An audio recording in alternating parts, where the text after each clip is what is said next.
நமக்காக மாம்சமானார். ஏன் தெரியுமா? நம்மை போல அவர் இந்த மாம்சத்தை உடையவரானார். ஆமென் சொல்லுங்க பார்க்கலாம். பக்கத்துல கைப்பிடி சொல்லுங்க, உங்கள மாதிரி ஜீசஸ் வந்தாரு. ஆமென். அவருக்கு கவனிங்க, அவருக்கு பசி இருந்தது, அவர் சாப்பிட்டாரு, அவருக்கு தண்ணீர் தாகம் எடுத்தது, அவர் தண்ணீர் குடித்தார், அவர் எல்லாரோடைய சிரிச்சார், அழுதார். நம்மை போல எல்லா ஃபீலிங்ஸ், எமோஷன்ஸ் அவருக்கு இருந்தது. அவர் இந்த பூமியிலே நம்மை போல வாழ்ந்தார். ஆமென் சொல்லுங்க பார்க்கலாம்.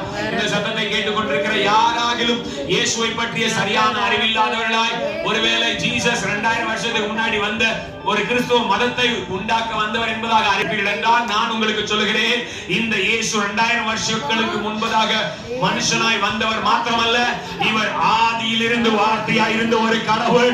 இவர் தான் வானத்தையும் பூமியை உண்டாக்கினவர். ஹalleluya. சகலமும் இவர் மூலமாய் உண்டாயிருக்கிறது. இவராலே எல்லாமல் ஒன்றும் உண்டாகவில்லை. ஆமென். சில ஆர்குமெண்ட்ஸ், சில டிபேட்ஸ், ஆமென், மதவாதிகள் உட்கார்ந்து டிபேட்ஸ் எல்லாம் நடத்துறாங்க. அவங்க எல்லாம் ஜீசஸ் ஒரு மனிதனாக கன்சிடர் பண்ணி பேசுறாங்க. இல்ல, ஜீசஸ் நாம் ஆராதிக்கிற ஒரு தெய்வம். ஆமென் சொல்லுங்க பார்க்கலாம். ஹalleluya சொல்லுங்க பார்க்கலாம். ஓகே, அவர் மாம்சமானார். ஏன் மாம்சமானார்? நாம மாம்சமா இருக்கிறதுனால நம்ம எல்லாம் மீட்டுக் கொள்ளும்படியாக. ஆமென் சொல்லுங்க பார்க்கலாம். ஹியூமன் பீயிங்கா இருந்தார். ஆமென் சொல்லுங்க பார்க்கலாம். ஹalleluya சொல்லுங்க பார்க்கலாம்.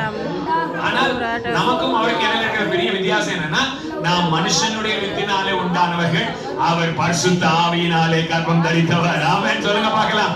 கர்ப்பம் தரிக்கப்பட்டவர். ஓகே, இப்போ அவர் இந்த பூமியில வாழ்ந்து கிறிஸ்து நம்முடைய பாவங்களுக்காக, நம்முடைய அக்கிரமங்களுக்காக, நம்முடைய மீறல்களுக்காக சிலுவையில் அவர் மரித்தார். மரித்த பின்பு ஒரு காரியம் நடந்தது.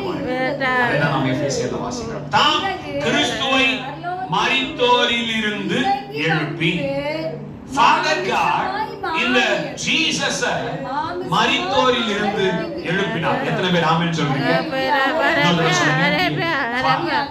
பிதா சொல்லுங்க, பிதா கிறிஸ்துவை மரித்தோரில் இருந்து எழுப்பினார்.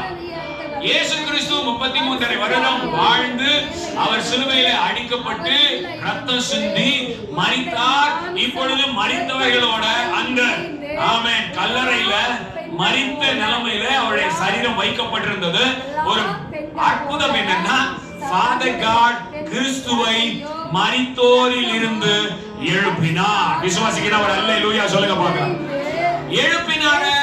எழுப்பின ஜீசஸ், அந்த எழுப்பின ஜீசஸ் ஆவியா இருந்தாரா?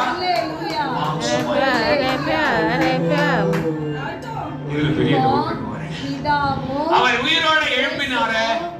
அவர் சரீரமா இந்த சரீரத்துல இருந்தாரா? இல்ல ஸ்பிரிட்ல இருந்தாரா? அவர் நம்மை போல இதே சரீரத்தில் தான் இருந்தார். இதே சரீரத்துல இருந்தாருன்னு சொன்னா நமக்கு ஒரு டவுட் வரும். அவர் எப்படி பூட்டப்பட்ட வீட்டுக்குள்ள வந்தார்? நமக்கு வீட்டுக்குள்ள வரணும்னா கதவு திறந்தாதான் வர முடியும். ஆனா ஜீசஸ் கதவு மூடி இருக்கும்போதே உள்ள வந்தார். அது எப்படி வந்துச்சு? சரி, அவர் ஆவியா இருந்தார்னா தோமா பார்த்து சொல்றாரு, வா என்னோட கையை போடு, தலம பலிக்கும். தேவன் அதனால பலிக்காதா? அவரு நம்மளை போலயே பிள்ளைகள் மாம்சம் இரத்தத்தை உடையவர்களா இருக்கிறது போலவே அவரும் நம்மளை போலவே பிறந்தார். பெண்ணுடைய வயிற்றுல தான் பிறந்தார். கரத்துல இருந்து குடிச்சிட்டாரா? இல்ல.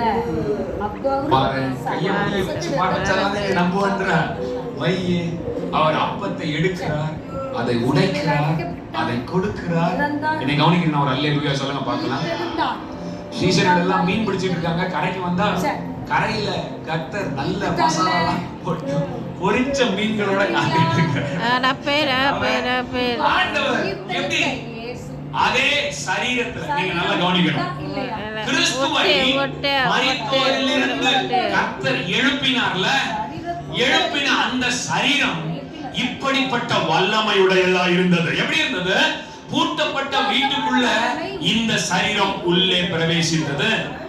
ஆமென் சொல்லுங்க பார்க்கலாம். எல்லாரும் வந்து தொட்டு பார்த்தா அவருக்கு ஃப்ளஷ் இருந்தது, திடீர்னு போகும். இங்க இருந்து பேசிட்டே இருக்கிறார். எம்மாவூருக்கு போகிற சீஷர்களோட பேசிட்டே போறார். அவர்கள் இருதயம் கொழுந்து விட்டு எரிந்து கொண்டிருந்தது. அங்க போய் உட்கார்ந்து அப்பம் விட்டு அவர்கள் கண்கள் திறந்த உடனே டக்குன்னு கண் திறந்து பார்த்தா அவர் மறைஞ்சிச்சு. எப்படி இங்க இருந்து யாராவது அப்படி மறைந்து போகிறவர்கள் இருக்கிறீங்களா?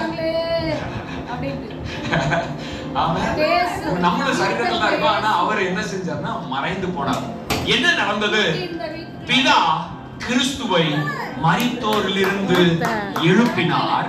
அவரிடத்தில் நடப்பித்த தமது பலத்த சத்துவத்தின் வல்லமையின்படியே. இதுதான் ஃபாதர் காடுடைய பலத்த சத்துவத்தின் வல்லமை. விசுவாசிக்கிறோம். அல்லேலூயா சொல்லுங்க பார்க்கலாம். எத்தனை பேர் இந்த சத்தத்தை விசுவாசிக்கிறீங்க? இந்த பலத்த சத்துவத்தின் வல்லமைய விசுவாசிக்கிறவர்களாகிய உங்களிடத்துல, உங்கள் சரீரத்துல காண்பிக்கும்படிக்கு தான் கர்த்தர் உங்களையும் என்னையும் அவருடைய பிள்ளைகளாக தெரிந்தெடுத்திருக்கிறார். விசுவாசிக்கிற நல்ல கைகளை தட்டி ராஜாதி ராஜாவை மகிமைப்படுத்துங்க. ஹalleluya, ஹalleluya. இந்த சரீரத்துல அதே சரீரத்துல தான் இருந்தார்.